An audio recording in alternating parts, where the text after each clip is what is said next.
This is the video. He was replying to me. What is the logic of shifting to the center of conservative, abandoning the risk of abandoning your own base? Why do that and not appeal to your base and the largest group of voters, non-voters? So he runs the classic, like, this is the Democratic Party's like scared calculation. And obviously he agrees with that calculation, and he does have data to back it up. This is an interesting question. So I will be talking about this. Actually, you know what? Let's get started on that, and then we'll make fun of Republicans in a second, okay? What is the logic of shifting to the center or conservative positioning at the risk of abandoning your own base? It's an 8-minute TikTok, but it doesn't matter. It's an 8-minute TikTok, but overall, it is a good question, and he actually has some solid data to back it up. It's older data, but it is the reason. You need to understand why the Democrats do this. And this is perhaps one of the best ways of describing why the Democrats do this in general. But I will offer you why I think there are some disagreements that I have here. Why do that and not appeal for your base and the largest group of voters, non-voters? It's interesting because it's sort of like based on a set of misconceptions, very common misconceptions, but they're misconceptions that act as basically shibboleths in online progressive spaces. So here's what the misconceptions are.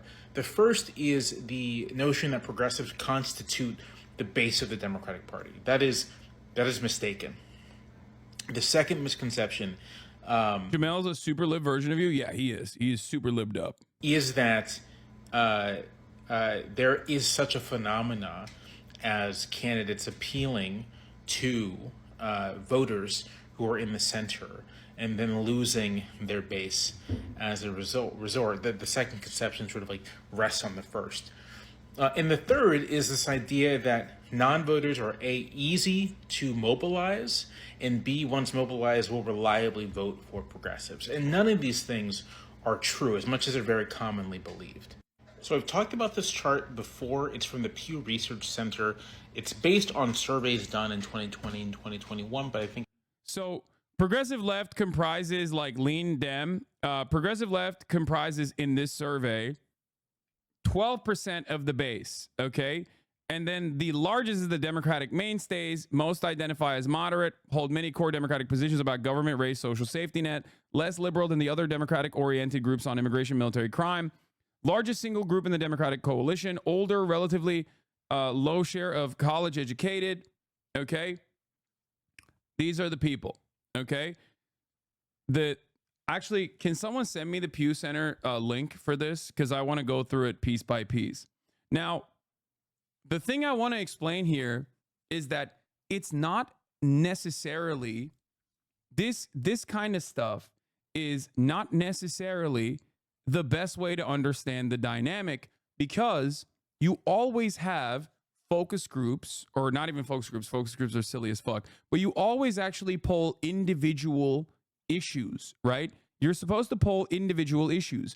One way to look at it is progressive economic ballot measures and progressive ballot measures in general. The other way to look at it is like single issue polls. Like Bernie Sanders went to Data for Progress recently and conducted this massive fucking this massive research on like favorability ratings for certain progressive policies, right? And they are broadly popular. That does not mean that like the Democratic mainstays are going to say no to those policies, because they're saying yes to those policies when they are captured in these other polls. Okay. So it's also important to recognize, now you have the 12% that lean Dem, that are the progressive left. They're very liberal across the board. Only group in which the majority say they are leaders who like leaders who identify as Democratic Socialists. Many back Sanders and Warren in Democratic primaries, overwhelmingly voted for Biden in the general. They are the most politically active Democratic-oriented group. The 12% of the Democratic Party's base, however, is also this community is that 12%, by the way. Like, this is literally, they're talking about us, okay? They're talking about us, and then there's also like the sideliners, or rather the non-voters, the people that don't vote at all, but still absolutely engage in a shit ton, a shit ton of political activism. The point is, though, these guys make up a genuinely large chunk of the door knocking force that the Democratic Party has. Okay. That is an incredibly important constituency to the Democratic Party. And the fact that they don't actually recognize it as such is silly. They do recognize it. These are the people who protest. These are the people who pressure the Democratic Party, but they are, once captivated, once captured, once motivated, are the people who literally, and the poll shows that they already almost always end up voting for the Democratic Party regardless, right? But they're the door knockers, okay? That is huge. It's very important to understand, okay?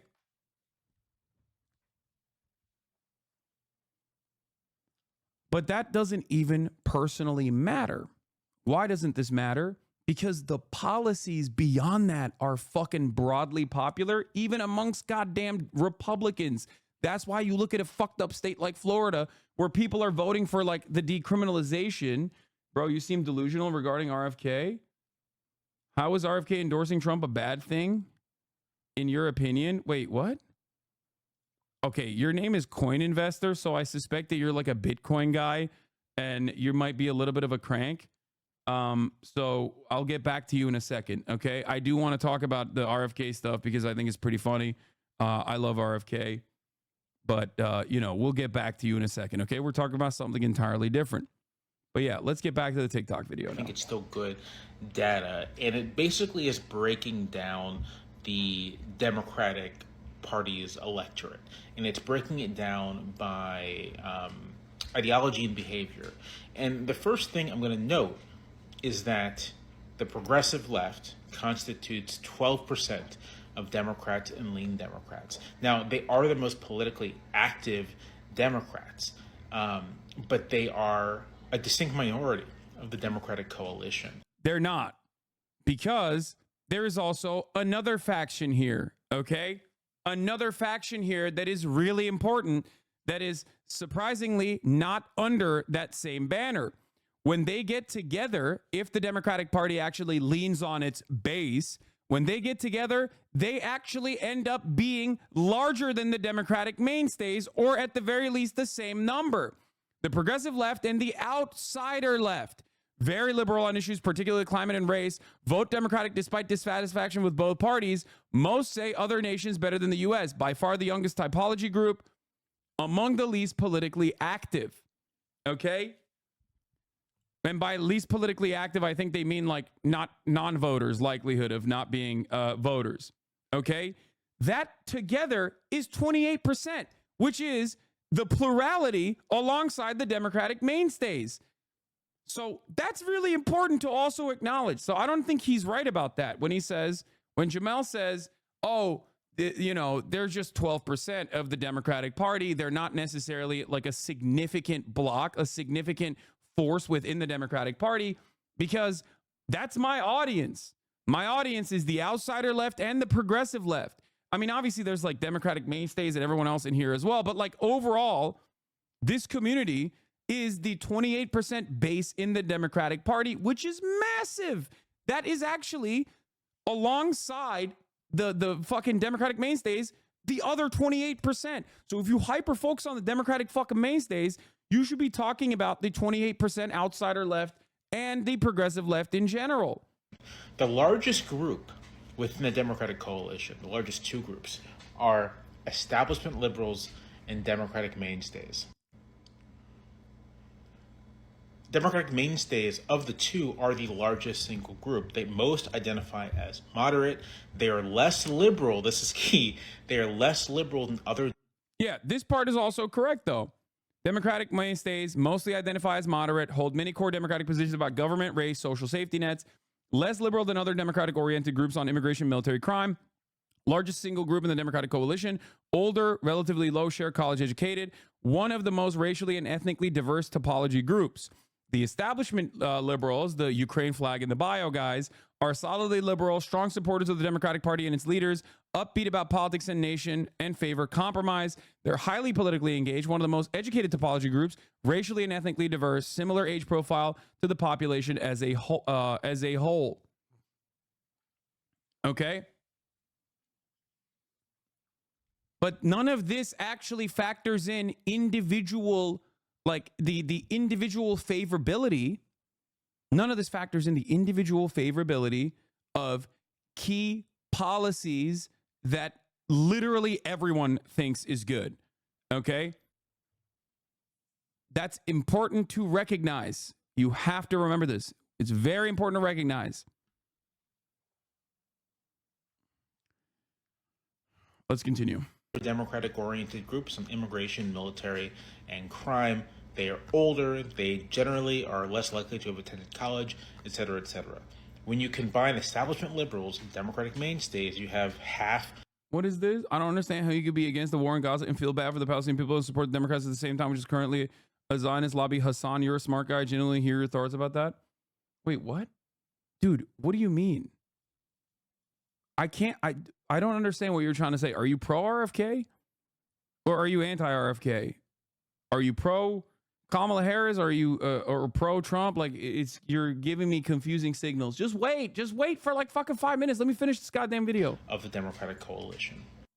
So a Democratic candidate who's trying to appeal to their base, given what we know about the actual composition of the Democratic electorate, is probably actually going to take a more conservative than progressives like line on immigration and crime. They're going to... Wrong. I don't agree with this. I don't agree with this at all. Okay.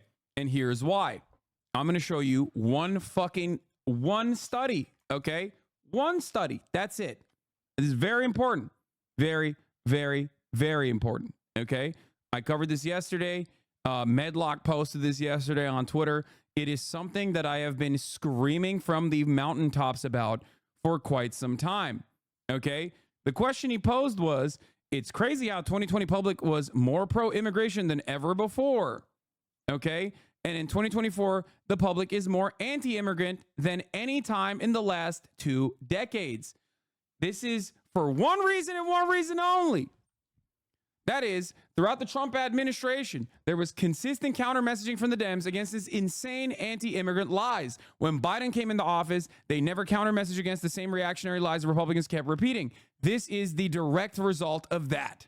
Okay? People will lie to you because they have been deluded. They will say over and over again, no, it's because it became a massive problem. It became a massive problem under the Biden administration because immigrants were like running rampant around the country. They are not. Nothing has fundamentally changed about the way that immigrants have like actually, the immigrants have actually survived in this country. Nothing is different. Okay? Nothing.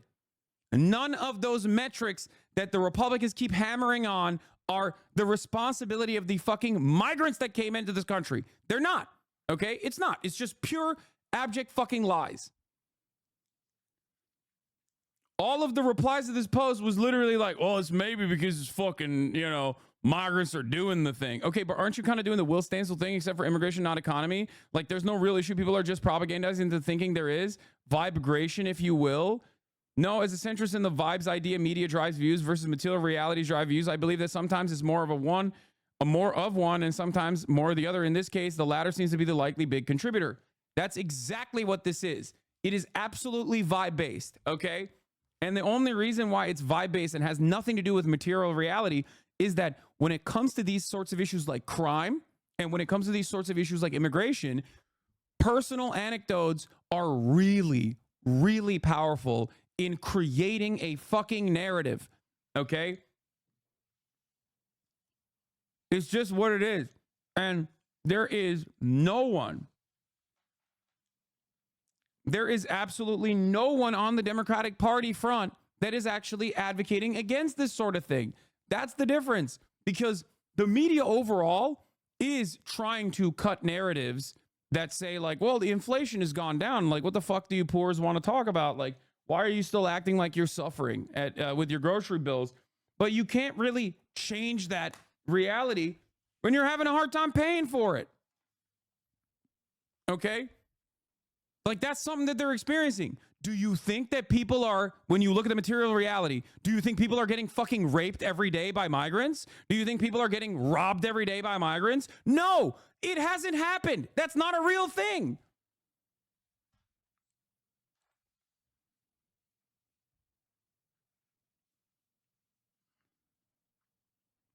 I think you're missing an aspect of large-scale human trafficking of migrants on the border in northern blue cities. When this happened, a lot of northern liberals turned against migration. You think I'm missing that?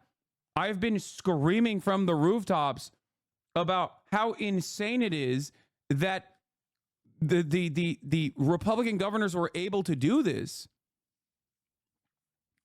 Like, and how insane it is that the Democratic federal government didn't actually immediately pump additional funds to fix the processing in states like Illinois and New York.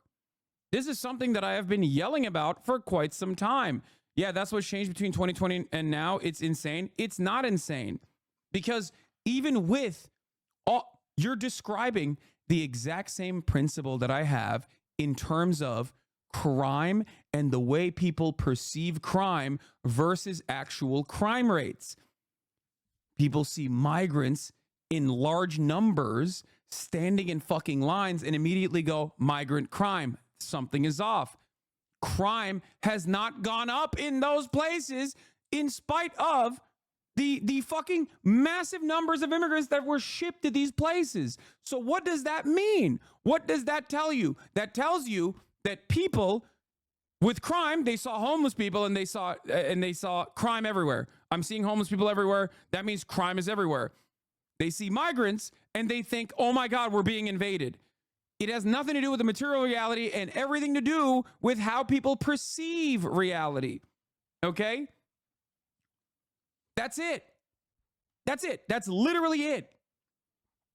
People have a reactionary predisposition, especially in a country like the United States of America, especially when one party is not actively counter-messaging against the fucking other party, routinely doing white supremacist agitated propaganda.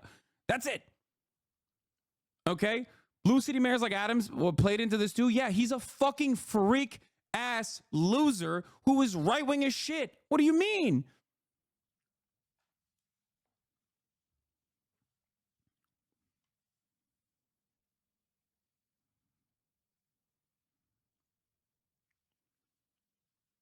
Can you really convince people with data instead of vibes? Guys, data is reality. Vibes are not reality. If you're asking me like, well, you know, we have a much more holistic problem in terms of like people refusing to reckon with data and hyper focus on the vibes instead, then that is a much more consequential, much larger issue, okay, than one we can tackle right now. This is children left behind, or rather not left behind, that should have been left behind, okay? This is damn near multiple decades of like underfunding our public education system. You know what I mean? Like I can't fucking tackle that part of the equation. Like now we're talking about now we're having a meta conversation about like how fucking stupid Americans are. Okay. That's literally, that's like what we're talking about now, which is like much larger problem. You know what I mean? Like I don't, you know, I can't tackle that when I'm trying to have a conversation about the fucking truth. Okay.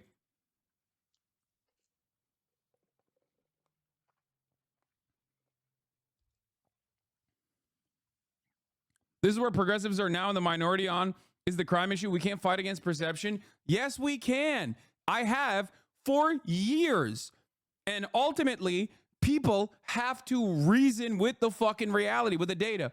How do they reason with it? When NPR starts writing about why are people so panicked about crime when it seems like crime is actually down across the board? When Vox starts writing articles like that, when the New York Times starts writing articles like that, then people come back to realize maybe this wasn't the truth. Maybe we've been duped. Maybe there is no top of the hour ad break, except there is one.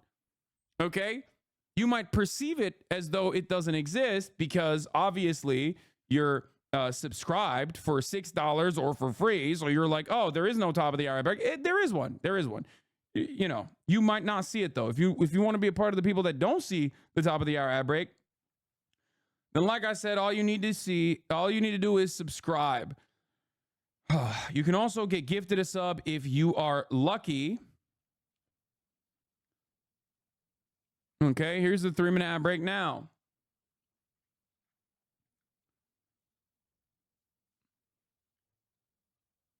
All you have to do is write a fucking article and try to pitch it to the local fucking news a different way to avoid these sentiments. Yeah, they're not going to listen to you. Come on. Anyway, MP Sharky, thank you for the 5 gifted, allowing 5 people to no longer see the ads at the top of the hour. You're 100% right about this. If you couldn't message then, the retail theft panic would still be going. I mean, it wasn't just me, though. Ultimately, people, it goes back to the same dynamic that I talked about with respect to mainstream media and like their other interests. Their interest, the interest in the mainstream media is like to obviously maintain a level of credibility. When push comes to shove, they have to reckon with the reality, okay? And they have to start writing about the truth. We are now at that stage with mainstream media. They did the crime panic narratives. They leaned into that pretty heavy for quite some time. And now they've gotten around, they've come back around to like write about the actual truth, okay? We're there now. So they're playing catch up. And they're also doing that for immigrant crime too, because they probably recognize that this is something that Trump has been propagandizing on that is an abject falsehood. Genuinely, dude, you should see if you can leverage your status by reaching out to the newspaper like LA Times. I bet they take you up on it. No, dude. And also, no. That's it. I'm just going to say no to that. I think you guys are crazy. I have like what I'm talking about here that needs to change is not something that can be changed with like one article. Okay? Writing one article in the LA Times or New York Times or whatever is nowhere near close to the amount of impact that I have on my fucking stream every day. What we're talking about is like other journalists, like a shit ton of journalists and Sinclair Broadcasting not constantly pumping propaganda. This is a much larger project than just like one guy writing a good article. There's people that write good articles every now and then on in all of these outlets. That doesn't change the narrative that much. Ran into a hater today and insisted you claim to be a boots on the ground journalist and said that he watched you for years. I don't get how people can be this delusional and proud of it.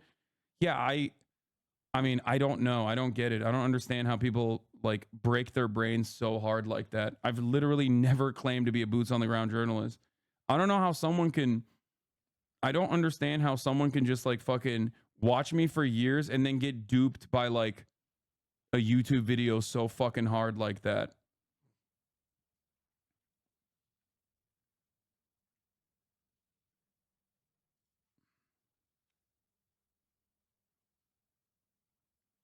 It's kind of like the police brutality propaganda, same difference. Personal anecdotes are very popular. Yeah, I mean, I've been saying this border crisis narrative is incredibly annoying from the media, by the way. They are absolutely... Yeah, this is March 15, 2021. Feeding into this. And they're going to cause the Democrats to behave in a totally, even in a more reactionary way than they were already going to behave. It is so incredibly manufactured. There's always been a crisis at the border. When there are humanitarian problems occurring at the border as a consequence of the conditions there, 120 degrees they have to traverse in the desert, all that sort of stuff. And then also the American government adding on to the cruelty with the way that they choose to deal with people that are crossing the border, that are seeking asylum. There is an extra crisis on the border. There's always a crisis on the border. It's never stopped. The problem is the way media covers it. You can either cover it like you do under the Trump administration, which is somewhat honestly, from a moral grandstand point of view, like an actual honest point of view, by saying this is really messed up, this is really horrible, the way that we are treating these people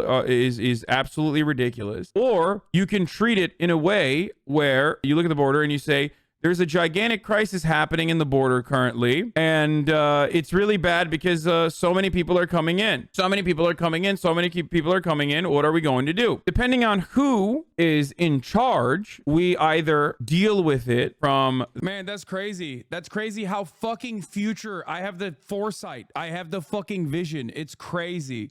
Everything I said back then happened. Okay? Everything I said back then happened. There was another really funny thing that I saw on Reddit. I'm going to see if I can find it on my Reddit. Someone posted something that I saw that was insane. Let me see if I can find it real quick. On the Hasan_Piker Reddit. Where is it? Where the fuck is it? It blew my mind.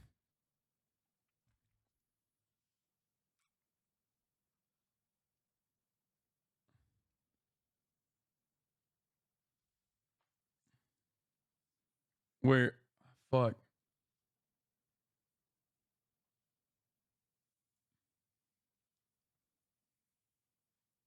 I'm trying to find it. Was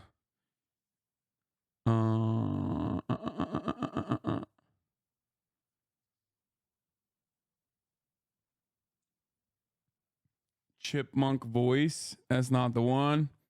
It was about me predicting Kamala winning. I mean, or it was about me predicting Kamala Harris becoming the president. But I'm trying to.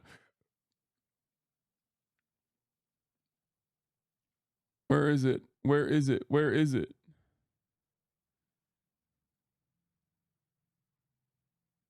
Help neolib mamos. My subreddit has been popping off apparently. I haven't even noticed it. I rarely even go on there, but I did see one and now I can't find it.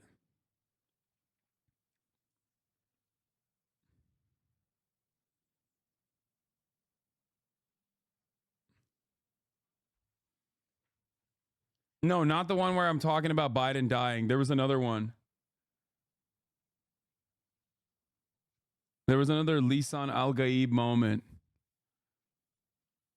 But I can't find it now.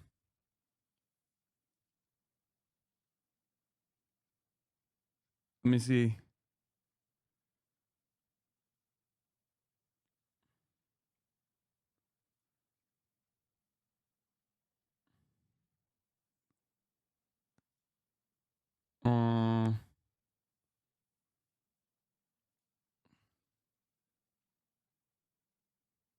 No, not the conservatives are weird one. No, everybody likes the guy who was like fucking foaming out of the mouth, screaming about children's genitals at the Lego store. Everybody thinks that that should definitely be the fucking national campaign strategy. Oh my God. Bro, they go off of this, Hillary Clinton could fucking become president. I don't want.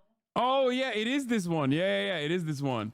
I was talking about how fucking conservatives are weirdos. Foaming out of the mouth, screaming about children's genitals at the Lego store. Everybody thinks that that should definitely be the fucking national campaign strategy. Oh my God. Bro, they go off of this, Hillary Clinton could fucking become president. I don't want to write that into the fucking, I don't want to put that in writing. I don't want the DNC to hear me say this, okay? You're going to make Kamala Harris president. That's what you're going to do. Can't believe I said that out loud. Oh my God. Oh no, now it's going to fucking happen.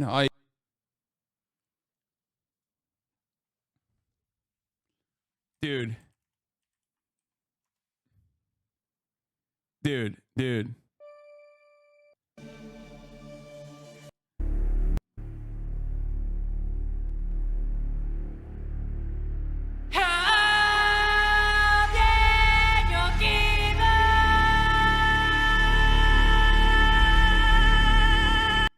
That's crazy. Dude, come on, dude. This is why all of my fucking haters, okay, are either outed as pedophiles or pedo adjacent or constantly find themselves wrong, okay? They constantly find themselves so completely and utterly wrong because I'm doing analysis. They are just repeating what they read on the New York Times, if they do read, or Wikipedia pages, or fucking, they don't have their own fucking points of view. They don't have the same experience that I have. Okay? Like, this is from this past year, April 19th, 2023. Talking about how weirdo conservatives running on their own fucking fumes and thinking that this is going to be a smart way to campaign around that is going to cause them to fucking lose to a person like Kamala Harris. Your ego is very small as well. Bro, come on. I get shitted on. I get dookied on a fucking regular basis. Let me have this, dude. Like, let me fucking have this. There is so much Hasan is bad shit out there in the commentary space, especially from like Divorcelli, Pettorelli, okay? And all their fucking astroturfed movement from their orbiters and shit. Okay. Yeah, sometimes I'm going to fucking stand on business. Sometimes I'm going to actually show you, like, look, it's so strange how things I have said will happen are happening, especially in a moment like this when they are literally happening. Okay.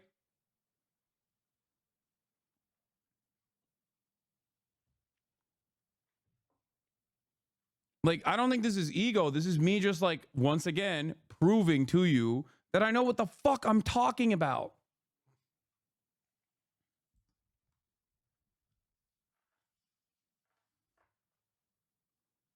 I'm going to run it again. Republicans running on this fucking weirdo ass narrative is going to cause Kamala Harris to win, is what I'm saying. It would cause Hillary Clinton to win. Here, let's run it again. Your own children. Sir, spend your money in a place that doesn't do that to kids. Sir, you're about to get trespassed. Thank you.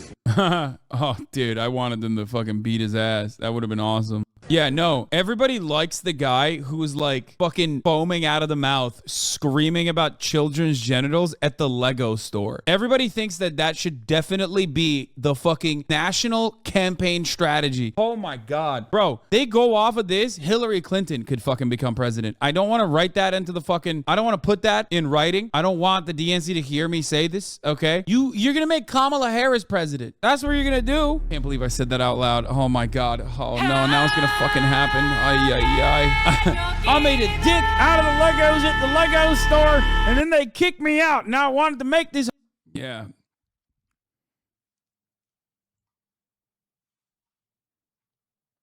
Turns out the DNC was watching. Anyway, I should fucking clip this and put this on TikTok. Austin Ox! Put that shit on TikTok, man. I know God. Put the date right up there, too. I need to do like a Hasan Abi fucking predictions and what has happened by going back to like some of my older shit. Like even this one on immigration, this one on fucking Republicans running on like weirdo narratives.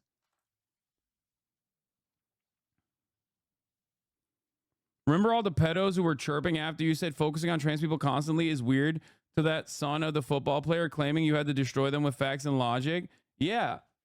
I mean, that again is now like a prominent fixture in the Democratic messaging, which is to constantly fucking be like, why do you care about this?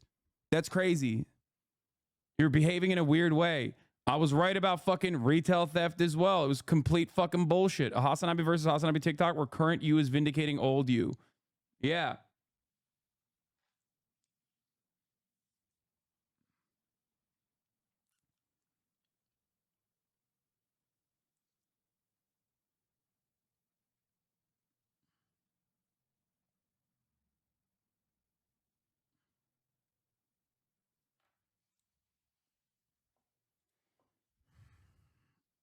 You need your editors like a little bit to do a comp of you being right. Yeah.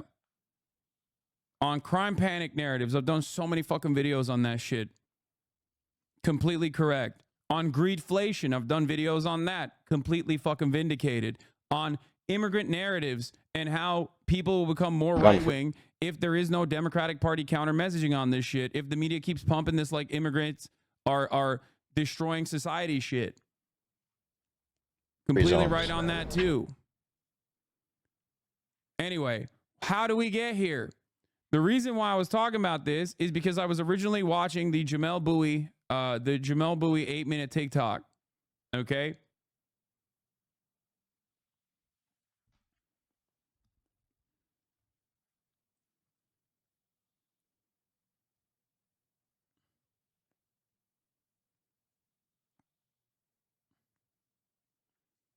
Whomever says it's ego doesn't like that you're spoiling the situational dramedy we're living in. Yeah, I know my mic is quiet compared to the PC volume. I know. Okay. Don't forget about the Bitcoin, bro. I mean, that was another one. That was another one that I mean, that was the easiest lock when I said NFTs are the biggest fucking phony bullshit of all time and that you will be duped and you will lose money. Many people yelled at me about that. They were very upset about that. Here, I'll increase my audio a little bit more, okay, for you. Hopefully this will be a little bit better for you. All right, this should be. I increased my audio a little bit more. Hopefully that'll work.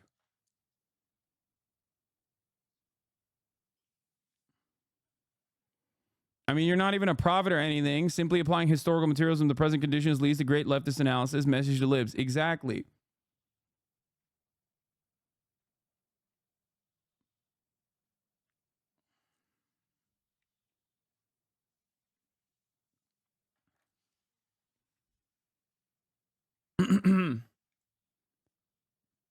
All right. But the reason why I was talking about that is because a lot of this stuff, in terms of like how fucking reactionary Democrats have become on immigration, is a direct consequence of not actually constantly fucking telling the truth to your base. Okay? If you don't do that, if you don't consistently tell the truth to your base, then obviously the only narrative that is like the only narrative that's top of mind, okay, is going to be right-wing narratives, and they're going to be duped by it. Another perspective about you at the DNC that you might find interesting. On his way out of the convention. Yeah. Oh, I saw this one earlier today. Hold on. Well, Wait, so it's not. I like that TikTok. I saw that this morning. Hold on. Let's just finish this, and we'll Probably do talk that. a lot about compromise. They're probably gonna they'll probably hit kind of standard issue Democratic views on the social insurance state, on education, on healthcare. They're gonna actually sound a lot like Joe Biden, for example. They're gonna sound a lot like Barack Obama in the 2012 campaign. The other thing Wrong. is that base vote. The reason why he says Barack Obama in the 2012 campaign is because he doesn't want to say Barack Obama in the 2008 campaign, which was one of the most popular, one of the most historically popular candidacies and runs of all time for the Democratic Party. And it directly counters his narrative right here. And that's why he's not talking about that, because Barack Obama in 2008 ran a progressive campaign, and literally, like, Barack Obama historically won the fucking Cuban vote in Florida. Okay. This has never been a thing that a Democrat has been able to achieve. Why? One must ask the question, why? This is one of the most reactionary voter bases. Okay. The Cubans in the chat will fucking tell you. Okay. They know their parents. They know their uncles. They know their aunties. Okay. They know how their family members operate. Okay. They are omega conservative. It is an incredibly conservative voter bloc. How the fuck did Barack Obama win the Cuban vote in Florida? How? Because he won younger Cubans with his message of progress. Okay? How did he win Indiana?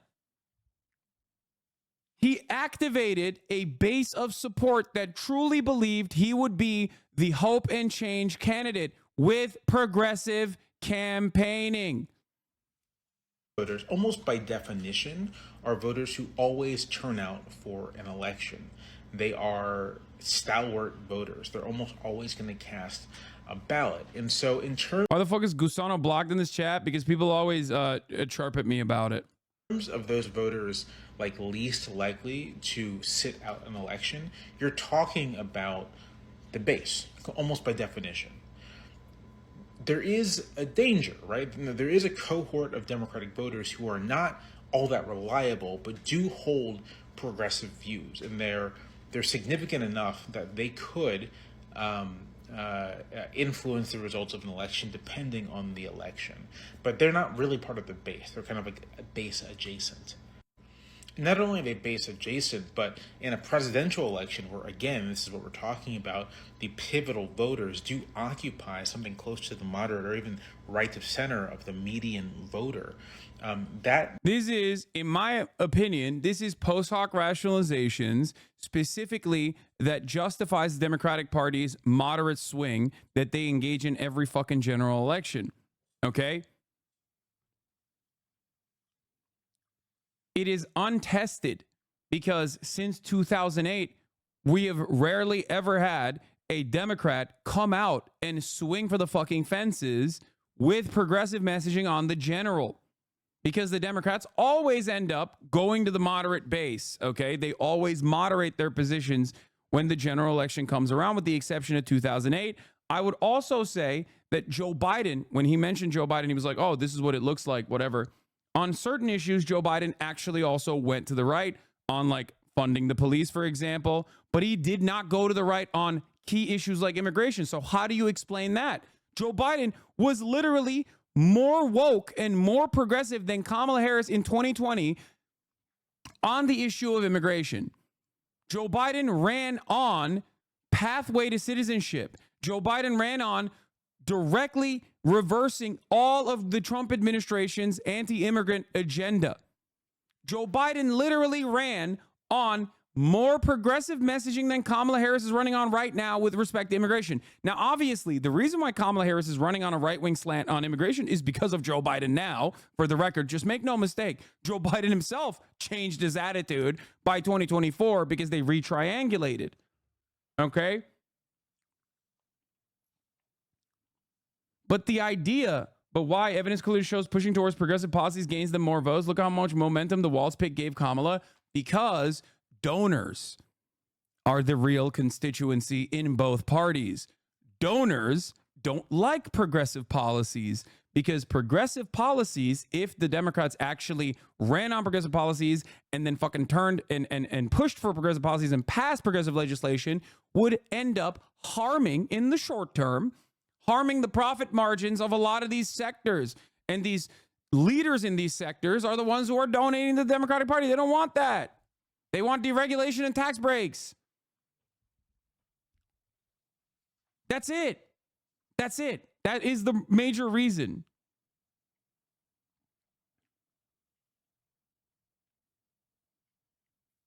That cohort is probably going to be larger than these base adjacent Democratic voters, in part because, remember, voters are not evenly geographically distributed. And so you can maybe, I guess you can rally them, but if all of them are in California and New York and Illinois, then it doesn't really get you anything. It doesn't really buy you anything in terms of the election. And yeah, he's also suspecting that the large majority of these like progressives are only in California, are only in places like New York. And that's also not true. Okay? That's also not true. The idea that like, if that was the case, Bernie would not have won Oklahoma in the Democratic primaries in 2016. Okay? That's not correct. There are a shit ton of people, especially in a fucking primary, when you have someone like Bernie be able to activate any fucking people that are outside of the periphery of the normal Democratic Party establishment liberals to go and participate in the primary, that's a big fucking deal. Okay? That's a major deal, because primary voters are the most primed voters for the Democratic Party. They're the MSNBC watchers. They are the institutional voters of the base of the Democratic Party. They're not the fucking woke lords. They're not the younger voters. They only come out in the general election. That's why I always say, whatever is happening in the primary, you have to 10x for the general, right? If you have 100,000 uncommitted voters in a state, that means there's going to be 10x the number of uncommitted voters that literally don't end up voting, right?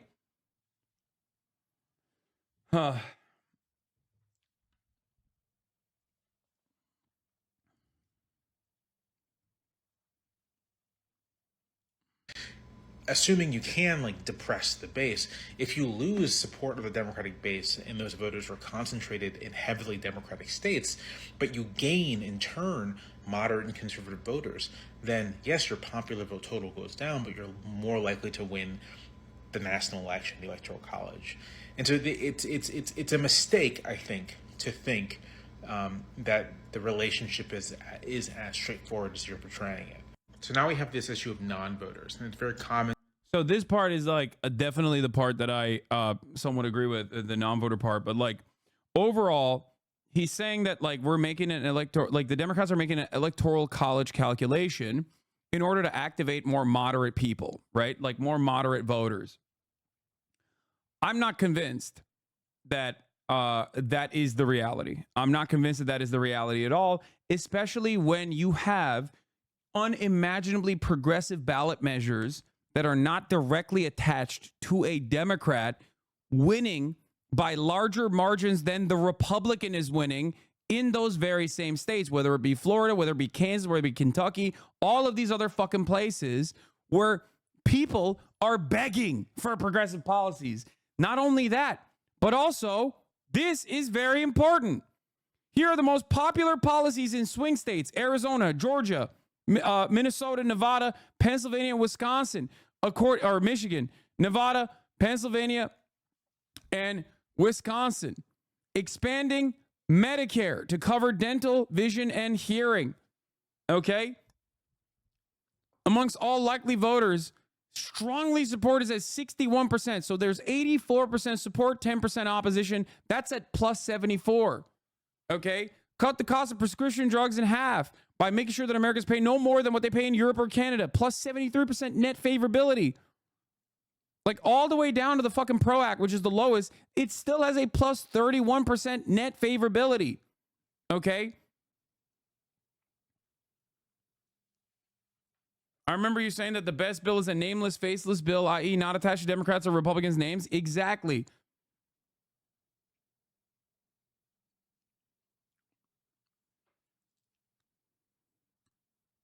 I do think that you're not considering the Trump factor, though. There are a large number of Republicans wanting to bail that could really bolster the Dem base, but would make the party more conservative. That's what they're playing for.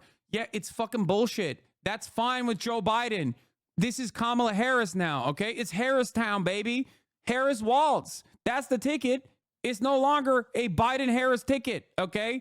It's the Harris Waltz ticket. That calculation is bunk, okay? That calculation, by the way, was going to cost the fucking election for Joe Biden anyway. That's the problem.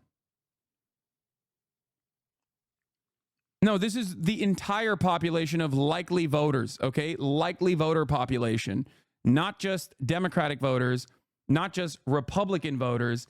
It is the likely voter population. People that you are supposed to win over. So that is the problem. Generally, when the party dominates the state, they actually tend to be more moderate. California is probably a lot more Democratic mainstays. Oh, I think the issues they are moving on are the wrong ones. Dude, if that was the case, for the record, I just want to mention something, okay? If tacking right was a successful strategy, the Democrats would not be getting fucking cumstered by like 30-point margins right now on immigration to Donald Trump versus in 2020 when they were a lot closer or even sometimes defeating Donald Trump on the issue of immigration. Please. Obviously, there's other factors at play there. Donald Trump was the incumbent and obviously was doing horrific shit. But most significantly, there was counter messaging against immigration for 4 fucking years. So much so that you had literally seated representatives saying like abolish ICE and shit, okay?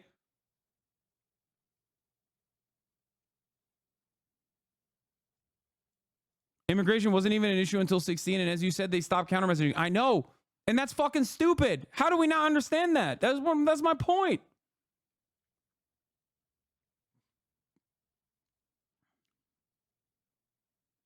On the issue of foreign policy, Hillary Clinton was seen as a war hawk, understandably, by the broadest majority of Americans, okay? Donald Trump, literally, this is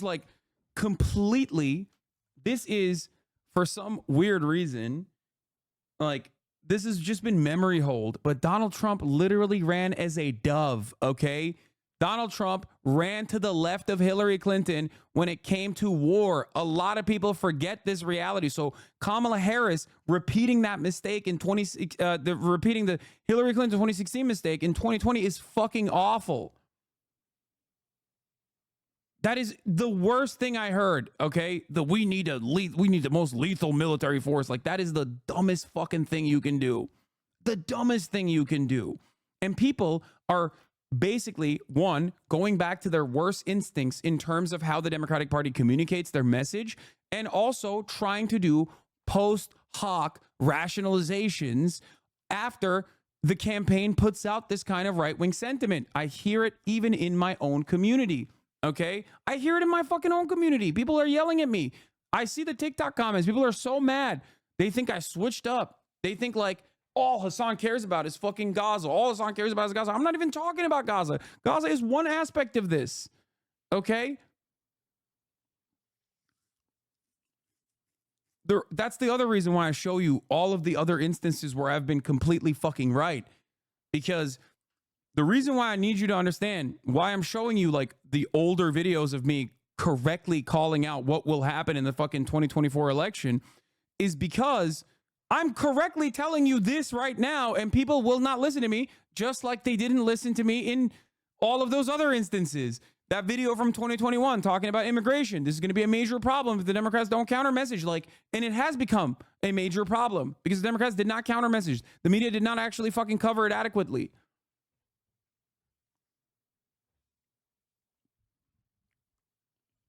It's because I'm right. I was right back then. Too early. People yelled at me back then. I'm right now. Too early. People are yelling at me now.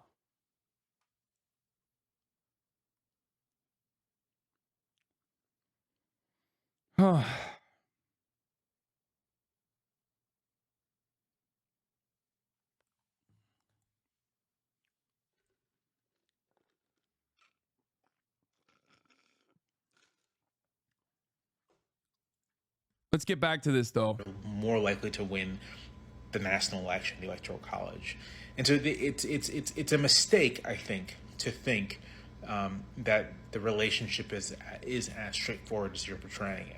So now we have this issue of non-voters, and it's very common to believe that non-voters are this like secret and hidden progressive behemoth that if you can just mobilize, you can kind of just win elections with no problem. But again, that's not true.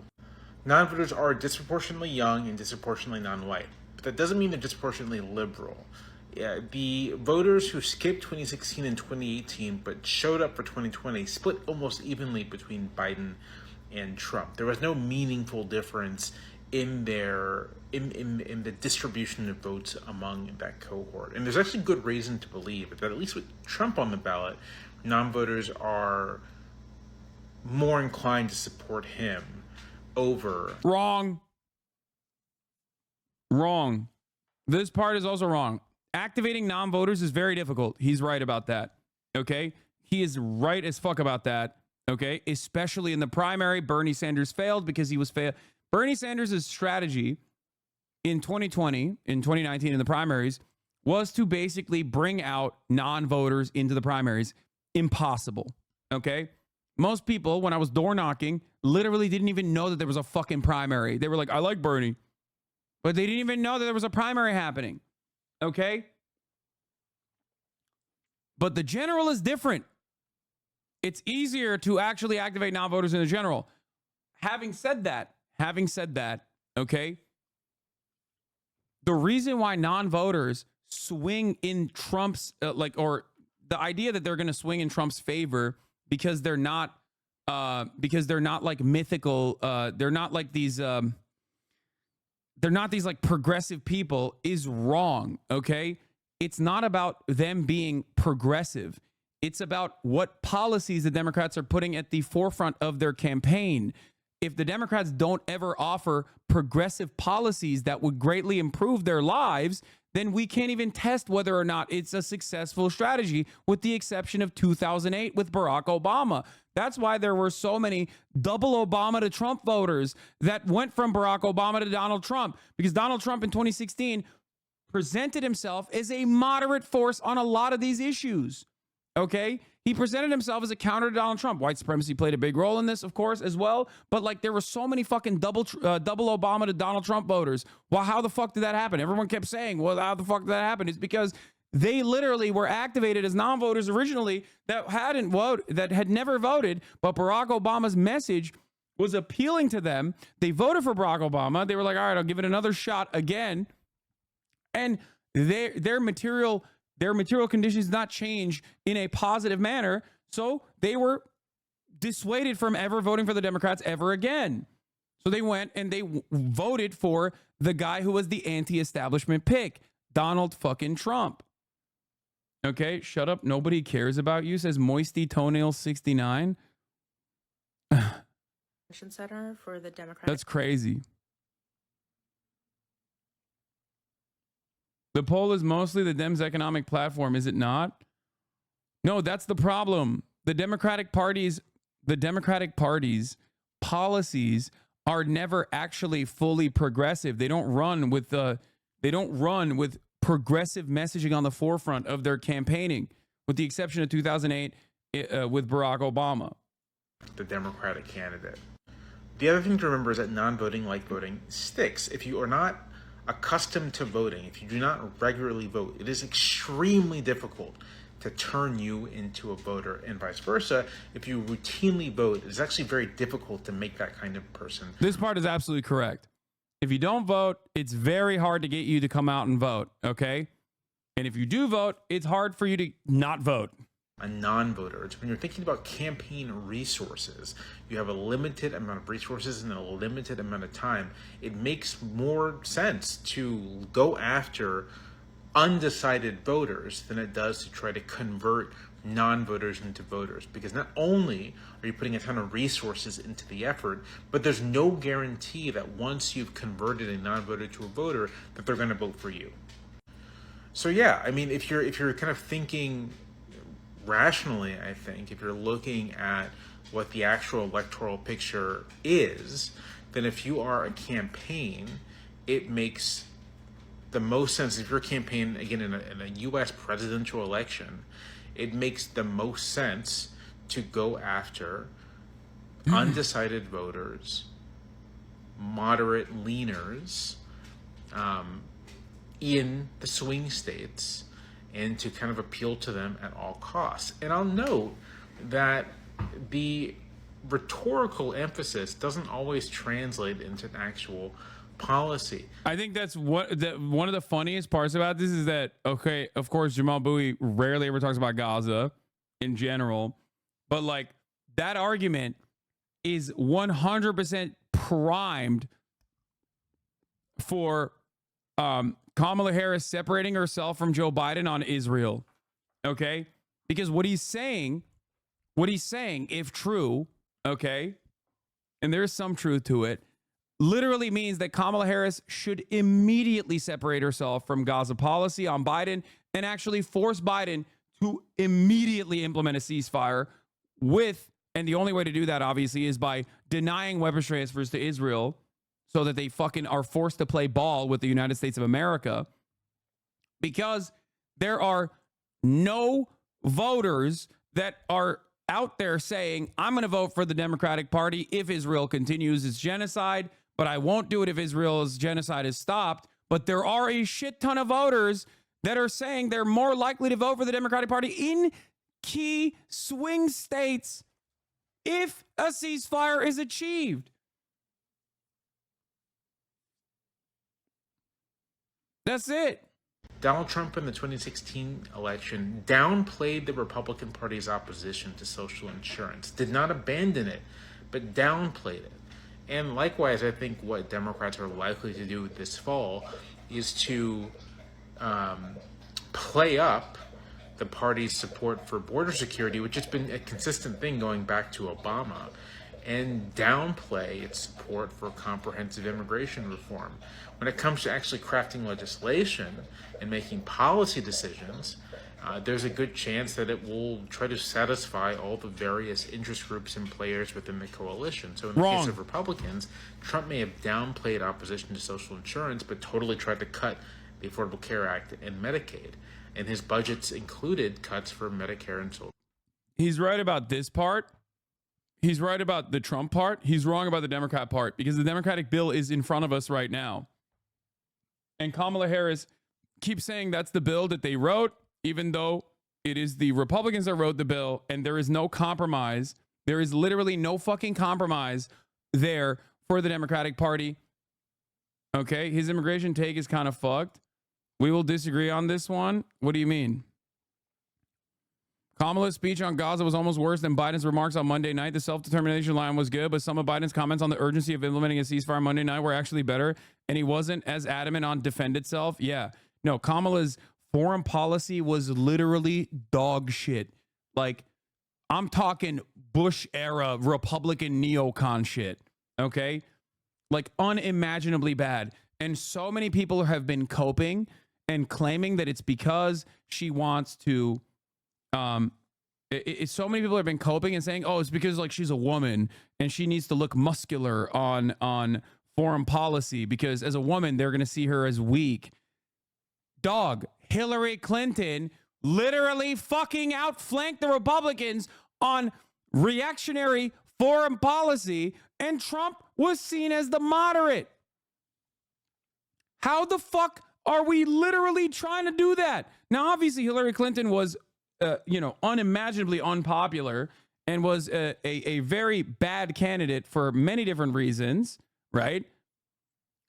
Kamala Harris doesn't have those same weaknesses, like 30 years of like Oppo research and an entire cottage industry planted on, surrounding Hillary Clinton being fucking, an awful monster with all these conspiracies and shit. But even then, immigration enforcement is popular among all voters, including Latinos. Reform is less popular because voters don't see it as an issue that impacts them. Yeah, that I already covered that base. H. Bizzle, you're wrong. The only reason why immigration enforcement is seen as popular is because the Democrats never fucking counter-messaged. The reason why the Democrats were popular on immigration in 2020, more popular on immigration in 2020 versus 2024, is quite literally because the Democrats had 4 years of counter-messaging against Trump's incredibly reactionary right-wing immigration policies, okay? If you don't counter-message, then people don't fucking think about it from a different perspective. Why would they? Democrats completely accepted the right-wing framing on this issue. They did not counter-message for 4 years, completely accepted the right-wing framing on this issue, even though it is built on complete fabulous fabrications, lies, hysterical, right-wing, white nativist lies. Okay?